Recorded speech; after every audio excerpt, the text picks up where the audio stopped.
Salam nakal dan selamat datang di Film Nakal. Kali ini aku akan mengulas alur cerita film yang berjudul Marionette. Film ini rilis pada tahun 2018. Film ini bergenre misterius namun terdapat unsur kriminalitas. Nah, di film ini akan menceritakan di mana siswa SMA wanita dan seorang guru akan dicabuli oleh segerombol pria brengsek dan hanya untuk sebuah konten semata. Nah, nantinya akan ada film-film yang mereka unggah yang merupakan hasil dari gangbang mereka. Oke, biar gak penasaran, langsung saja tonton review film ini. Sebelum lanjut, jangan lupa subscribe dulu ya. Tete editor, opening dulu dong.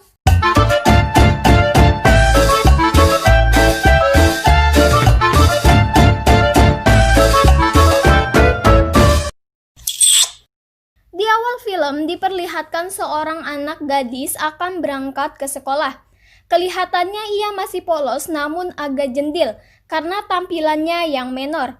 Ia bernama Liu Minya, berkacamata dan mempunyai rambut sebahu. Sesampai di sekolah, Minya menghampiri teman-temannya dan menceritakan rencana ngedate-nya bersama pacar barunya.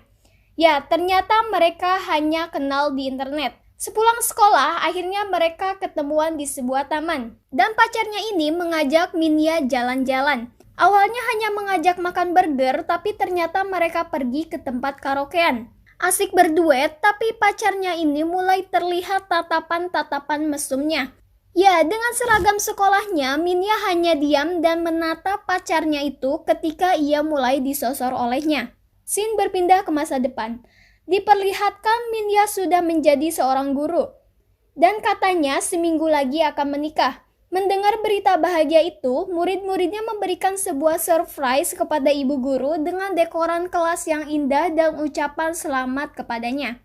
Saat di ruang guru, Minya dan calon imamnya membicarakan rencana pernikahannya di telepon. Ternyata mereka sepakat akan menunda rencana pernikahannya. Setelah menutup teleponnya, Minya meminum seperti cup kopi yang ada di mejanya. Scene kembali ke masa lalu. Minya menelpon ibunya bahwa ia akan bermain sebentar bersama temannya. Karena belum kapok, ternyata Minya main bersama pacarnya. Singkat cerita, mereka pergi makan. Awalnya Minya pamit pulang, namun pacarnya menahannya dan jiwa-jiwa polosnya terus menuruti kemauan pacarnya. Tiba-tiba banyak minuman keras bergeletak di meja dan Minya sudah terbaring di kursi bersama pacarnya. Minya terbangun dan pacarnya meminta ia meminumnya lagi. Dan kemudian pacarnya memberikan sebuah botol minuman kecil yang katanya itu hanya adalah sebuah penawar biar sadar. Scene pindah ke masa depan. Memperlihatkan Minya yang masih tertidur di meja kantornya, tiba-tiba ada yang mematikan lampu dan ruangan menjadi gelap. Waktu sudah menunjukkan pagi hari. Minya dibangunkan oleh salah satu muridnya dan kemudian ia pun sadar. Singkat cerita, Minya berada di toilet. Ia sadar ada memar di kedua pergelangan tangannya. Tiba-tiba ada yang memberikan pesan ke HP Samsungnya itu.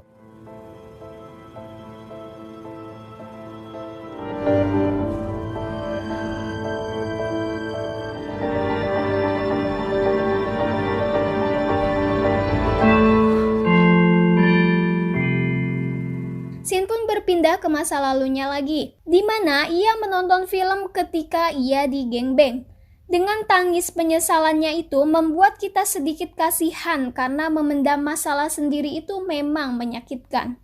Esok harinya sebelum ia berangkat ke sekolah, Minya mengajak kepada ibunya untuk pindah ke Seoul. Namun ibunya mengira bahwa Minya sedang ada masalah dengan temannya di sekolah. Tanpa menjelaskan apapun kepada ibunya, dengan mata berbinar ia langsung pergi ke sekolah. Singkat cerita, Minya pulang sekolah dan terlihat begitu ketakutan.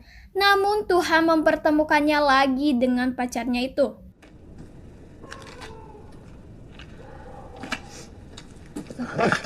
연락이 안 되니까 걱정돼서. 아무한테도 얘기 안 해. 죽을 때까지 나를?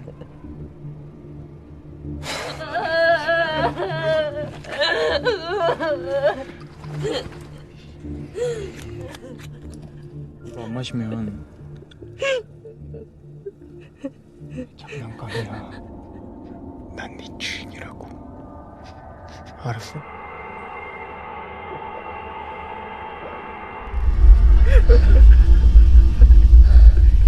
Scene berpindah.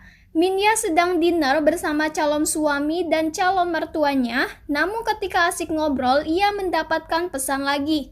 Dan calon suaminya kepo, namun tidak diberitahu olehnya. Sudah tegang, malah dibikin tambah tegang. Calon mertuanya itu malah membahas pencabulan yang sedang beredar di internet saat itu. Minya pun meninggalkan tempat makan dan pergi ke toilet. Saat di dalam toilet, Minya merenung dengan ponsel di genggamannya. Pesan dari si misterius itu terus ngaberebet. Ternyata terlihat sebuah jepretan kamera. Ya, Minya diminta untuk ngepap toketnya dan mengirimkannya ke si misterius itu. Kemudian diperlihatkan seorang bapak-bapak sedang mengomeli bocah tengik di warnetnya. Ketika sedang marah-marah, tiba-tiba ada yang menelponnya. Tanpa diundang, Minya pun datang menghampirinya. Dan ternyata, bapak-bapak itu adalah seorang polisi yang sudah pensiun. Ia bernama Wu Kuchi. Ternyata polisi ini adalah orang yang membantu ibunya dulu menyelesaikan kasus ia di masa lalu.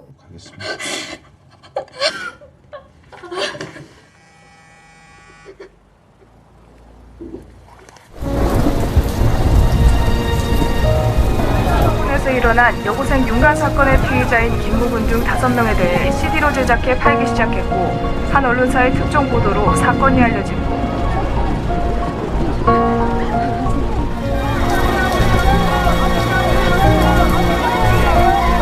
내부의 그 관리소로다가 이렇게 된 거에 대해서 제가 담당 경사로서 너무 Malam itu, Minya mendapat pesan dari si misterius. Sesuai permintaannya itu, esoknya Minya datang ke tempat itu. Tiba-tiba, Minya teringat masa lalunya ketika ia diminta untuk meminum penawar itu. Dengan perasaan kesal dan ketraumaannya dulu, Minya membanting minuman yang ada di meja itu ke tembok. Sebelum memasuki kelas, Minya melihat salah satu muridnya sedang bertengkar. Katanya mereka itu pacaran dan mungkin saja itu pertengkaran para bucin.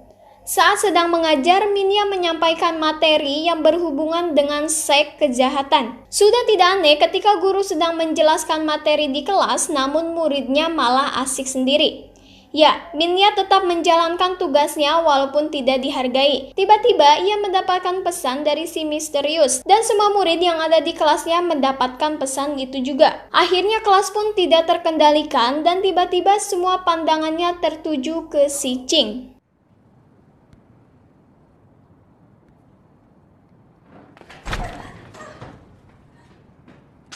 핸드폰 책상.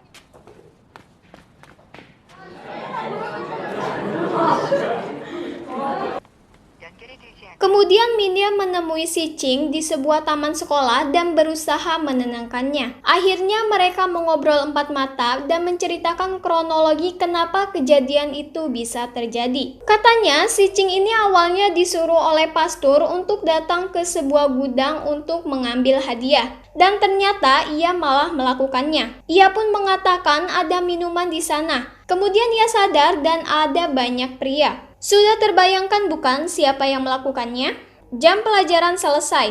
Minya mengajak si Chin untuk mengobrol sebentar. Akhirnya mereka berada di suatu taman dan Minya menanyakan hubungannya dengan Tung Chen. Karena Minya tahu bahwa mereka itu pacaran, akhirnya si Chin menceritakan tentang perasaannya dulu kepada Tung Chen.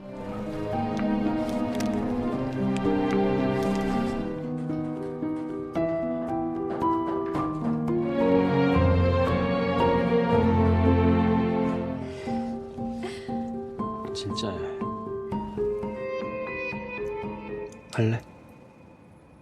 인터넷으로 봤어요. 싹 지웠더라. 당연한 거 아니야? 그때도 이렇게 시비를 쓰나 보자. Scene kembali di sekolah. Minya mendapat laporan bahwa Dongjin akan bertemu seseorang. Ternyata ia bersama teman-temannya berada di sebuah tempat ngopi. Kemudian mereka ingin berpindah tempat dan Minya tak ingin kehilangan jejak. Minya terus mengikutinya, tapi tiba-tiba Dongjin mendapat telepon dan ternyata ia diberitahu bahwa Minya sedang mengikutinya. Sampai akhirnya Minya harus masuk ke tempat dugem sambil mencari keberadaan Dongjin. Akhirnya Minya menemukan ruangan mereka dan mengintipnya. Tiba-tiba keberadaan Minya diketahui dan langsung lari terbirit-birit.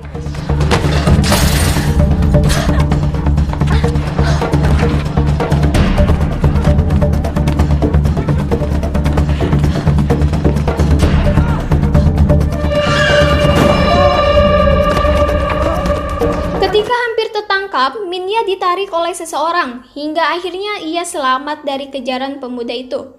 Ternyata Minya ditolong oleh polisi tua itu. Kemudian mereka membahas kasus yang akan diselesaikannya, tetapi polisi itu malah mengaku perbuatannya dulu ketika membocorkan kasusnya ke media. Ia meminta maaf dan memastikan kali ini kasusnya tidak akan terpublik lagi. Namun Minya sudah terlanjur kecewa dan pada akhirnya ia pergi meninggalkannya. Ia menghajar salah satu teman Dongjin dan langsung melakukan interogasi. 후드티 그 새끼는 뭐야? 예? 갑자기 족밥이에요. 아빠 백? 아빠가 그러면서 그 여자 왜 쫓아갔어? 맞아야지 족 같은 새끼를. 아야, 마스가 시켰어요. 뭐? 근데 여자가 우리 뒤 쫓고 있다 그래서 기상 빨리 빨리 기상. 저쪽으로 뛰어. Esok harinya, polisi dan Minya kembali melakukan penyelidikan. Sebelumnya, polisi itu menceritakan kejadian semalam bahwa di balik semua ini ada hubungannya dengan seorang master. Dan Minya merasa sudah pusing karena tidak bisa menemukan petunjuk lagi. Namun akhirnya tersirat di benak mereka dengan permasalahan si Ching. Akhirnya mereka pergi meninggalkan tempat itu. Namun tiba-tiba Minya jatuh pingsan dan polisi itu tahu kejadian yang dialami Minya.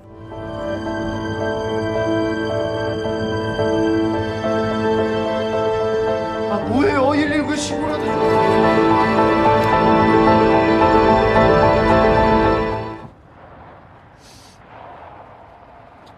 연결하는 게 이게 할 수가 없어 그거.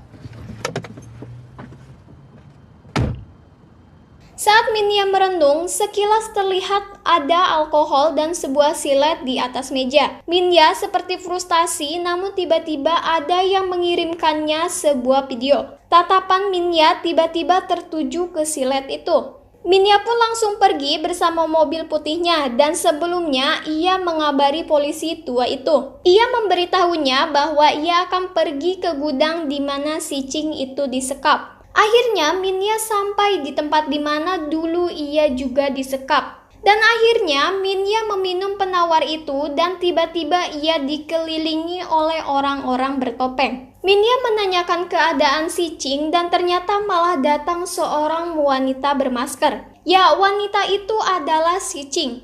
Akhirnya si Ching menceritakan semua kejadian yang sebenarnya. 됐어? 술이랑 담배? 아, 내 아바타 김동진.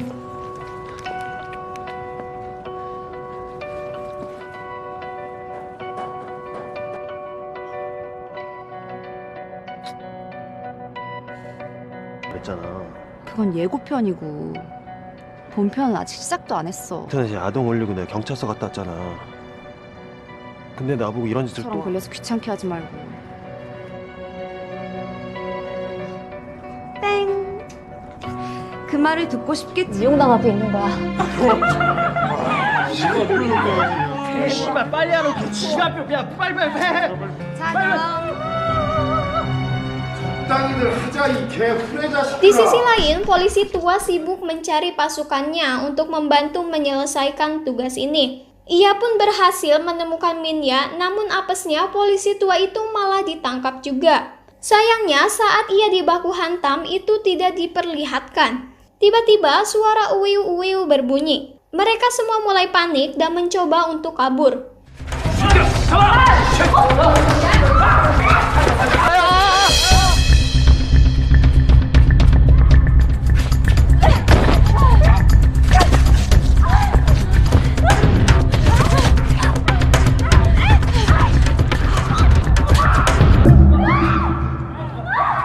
Semua sudah tertangkap dan master itu tidak ada di tempat itu. dan Minya menemukan jejak di mana keberadaan si Master. Setelah itu, Minya pergi untuk menemui di mana Master itu berada. 정재 씨, 경찰입니다.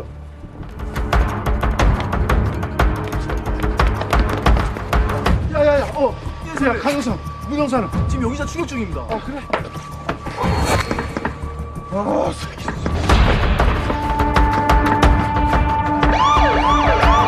Minya tiba di rumah Master itu dan kemudian disusul oleh polisi tua. Mereka berdua masuk dan sampai pada suatu ruangan di mana Master itu berada. Tiba-tiba pecahan gelas itu terdengar dan nampak seorang bocil di hadapannya. Polisi itu melihat banyak sekali piagam-piagam yang tertempel di dinding. Polisi itu pun menghubungi nomor si misterius itu dan tiba-tiba HP yang ada di genggamannya berbunyi. Bocil itu malah menangis. Minya pun menghampirinya dan terbukti bahwa si bocil ini adalah pelakunya. Ternyata bocil ini tahu semua tindakan ayahnya dan melanjutkannya, bahkan malah menjadi Master. Atas tindakannya itu membuat dunia semakin gila dan film pun berakhir. Nah, dari film ini di bagian akhir diperlihatkan bocil itu menggenggam ponsel ayahnya. Di ponsel itu terdapat banyak jejak drama kejahatan yang dilakukan oleh ayahnya. Dari situlah bocil ini meneruskan aksi ayahnya. Saat itu ia baru berusia 13 tahun dan ternyata ayahnya sudah tergeletak dengan beberapa alkohol di lantai. Oke, sampai di sini review film kali ini. Jika ada rekomendasi film lain, silahkan coret-coret di kolom komentar. Jangan lupa like, comment, and share ke teman-teman nakal kalian agar kenakalannya semakin mantap. Oke, thank you and see you guys.